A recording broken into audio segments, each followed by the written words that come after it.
പാമ്പുകടിയേറ്റ അനോഷ് കണ്ണു തുറന്നു. ആരോഗ്യനിലയിൽ പുരോഗതി. പാമ്പുകടിയേറ്റ് ഗുരുതരാവസ്ഥയിൽ ചികിത്സയിൽ കഴിയുന്ന കടമ്പോട് കാവുങ്ങൽ സിൽജോ ജോൺസി ദമ്പതികളുടെ മകൻ അനോഷിന്റെ ആരോഗ്യനിലയിൽ പുരോഗതി. കുട്ടി കണ്ണു തുറന്നുവെന്നാണ് മെഡിക്കൽ ബുള്ളറ്റിനിൽ വ്യക്തമാക്കുന്നത്. നിർദ്ദേശങ്ങളോട് അനോഷ് പ്രതികരിക്കുന്നതായും ആശുപത്രി അധികൃതർ അറിയിച്ചു. അനോഷിനെ അങ്കമാലി അപ്പോളോ ആശുപത്രിയിൽ അടിയന്തര ശസ്ത്രക്രിയയ്ക്ക് വിധേയനാക്കിയിരുന്നു.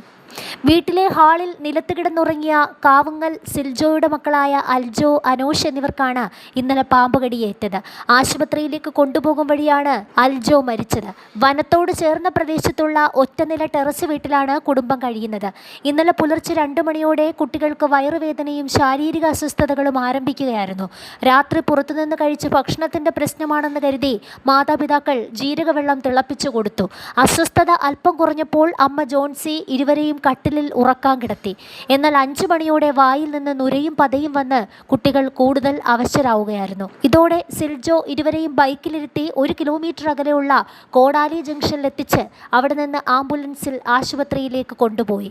ലക്ഷണങ്ങൾ കണ്ട ഡോക്ടറാണ് പാമ്പുകടിയേറ്റതായിരിക്കാൻ സാധ്യതയുണ്ടെന്ന് അറിയിച്ചത്.